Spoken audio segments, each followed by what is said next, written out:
Hello, in this video I'm going to show you how to create a WhatsApp backup on Samsung Galaxy Tab S10 Lite.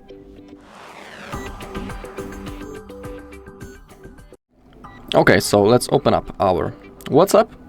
Once we are here, we need to click on those three dots in the top right corner, and now we can open up the settings.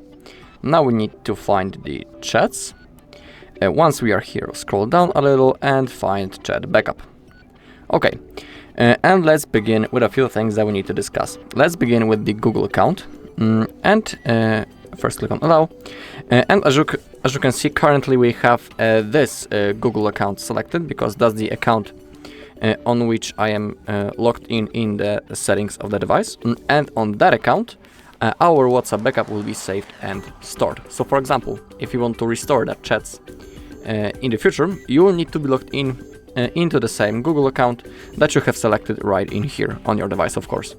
You need to remember about it. Of course, you can also add another one and select it instead of this one. Okay, and below we have the automatic backups. Defaultly, this option is set on off. In my case, I put it on the monthly, which means that each month the backup will be automatically made and I don't need to do this manually. Pretty comfortable feature. If you want, you can pick one of those modes. It's also worth enabling to include the videos in our backup. And on the bottom we have end-to-end encrypted backup.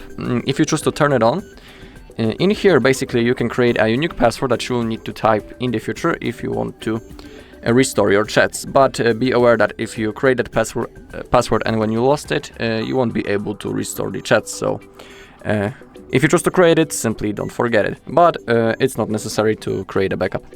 Once everything is selected, make sure that you have some free Google storage space, and now to create a backup, click this green button, backup. Now the process will start. It won't take long, so don't worry. I mean, of course, everything depends on how many messages you have on your device. In my case, it's not much, so everything went pretty fast. Alright, and that's all in this video. Thank you all for watching. If you found this video helpful, please leave a like, comment and subscribe.